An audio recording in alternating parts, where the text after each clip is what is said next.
So Ash Sarkar, who's a lively contributor to this programme, has tweeted, Andrew Tate, who you're interviewing about free speech, thinks women are a man's property. We shouldn't be allowed to drive. Boasts about only dating teenagers to imprint on them. Misogynists are discussing whether they're in Afghanistan or a swanky London studio.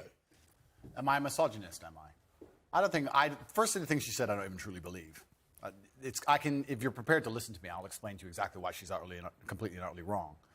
If you can go through the points again, she said... Do you think you're a misogynist? Absolutely not.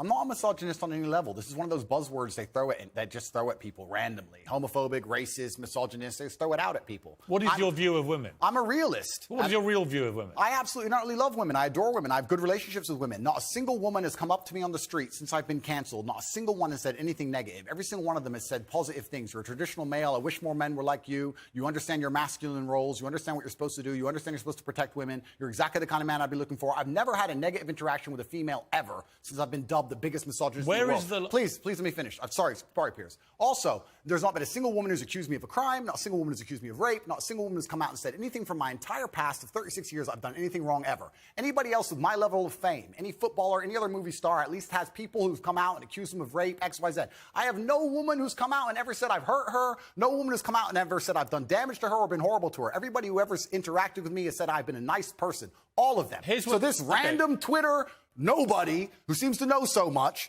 is full of... All right, you've responded to her tweet. Yeah, she's a liar. But where is the line for you between masculinity, which I will always defend, and which I agree with? I think a lot of women like men to be masculine, and what has become known as toxic masculinity. And the reason I ask you is that you are engaged in that debate with men all the time.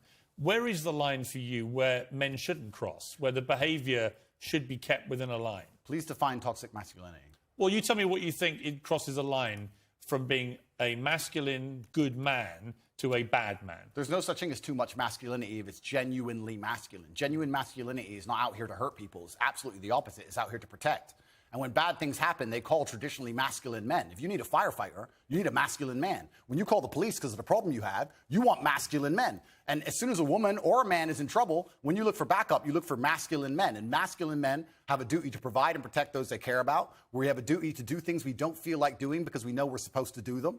And that's why we stayed in the Titanic and died. Those were masculine men. Where did you get your views about this from? This is what I grew up with. It's the family I grew up around. And your father, your mother, yeah, both? and the world I lived in. And I think a lot of the things I'm saying now about masculinity and how people should act in the world, how the world should function, were considered completely normal and accepted by everybody only 20 years ago. I think the world's just lost its mind. For me to stand up and say a man should protect a woman now gets to be called a misogynist and canceled. If I said that 10 years ago, everyone would say, duh. And what's funny is, everyone who argues against me and says men shouldn't protect women, especially all the feminists, if they were with their boyfriend and a man broke into their house, guess who they'd expect to go downstairs?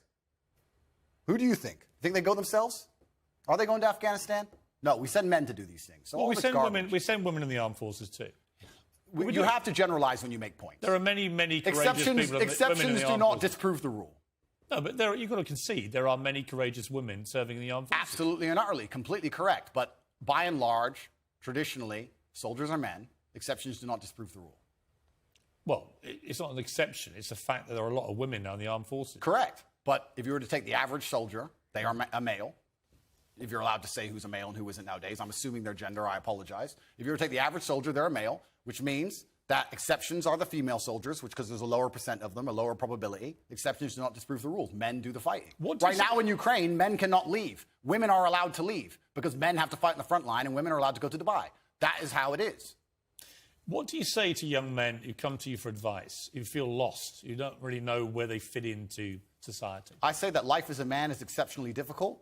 I say the most beautiful and the most terrifying thing about being a man is you're born without value. Society doesn't care about you. You're only going to be cared about based on how useful you are. You have the chance to build yourself up and become a superhero if you're prepared to do the hard work and be indefatigable enough to never quit.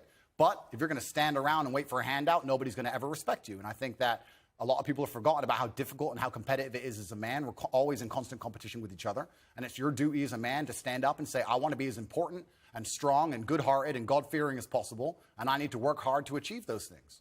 Dame Sheila Hancock says we've become too over-emotional as a society, crying too much about everything. Has she got a point? She's completely right. And the dangerous thing about overly emotional men is that they're dangerous. They're genuinely dangerous. This is what's crazy.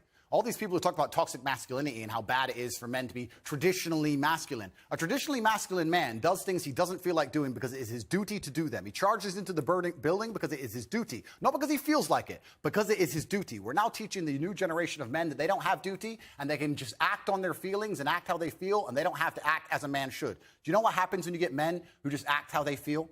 You get school shooters, you get violence, you get rapists. Men who do not control their emotions are dangerous. If you find a man who is stoic, he's not going to hurt people. He's going to sit and think about his actions very carefully, and he's going to be a good man who protects and provides for his family. You find a man who just acts out on impulse and does whatever he feels like, you're going to find a dangerous man. Sitting here telling men to cry more and act with their feelings and it's okay to feel this way, that way, etc., and have no self-control. That is why we have the problems we have in the world.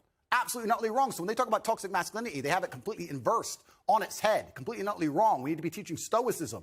We need to be teaching young men to understand that the world is very, very difficult. It's hard to be a man. You're going to feel bad sometimes. You need to suck it up and perform anyway. Not to sit there and cry your eyes out or blame other people. Tough or being a woman, out. too, in modern society. It's certainly tough being a woman, but I'm not a woman, so why would I speak on issues I do not understand? I'm a man. You can feel an empathy for women. I feel empathy, certainly, but I do not understand their issues. See, a lot of men come up to me and they admire you.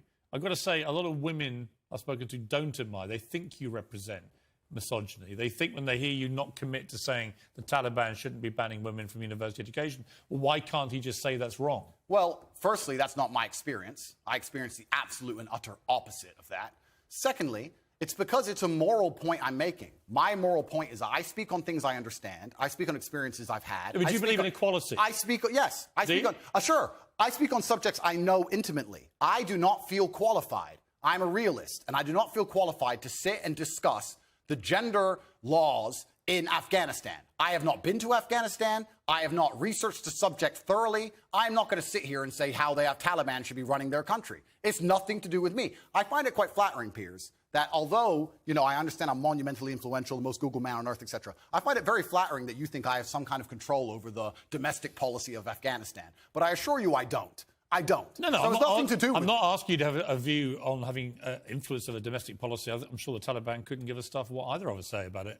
It's just curious to me that it's an easy win for you to make women think you're not anti them, to say that when they're not given equality, as the women in Afghanistan clearly are not, because they're not allowed to go to university now as of today, that is clearly unequal, unfair.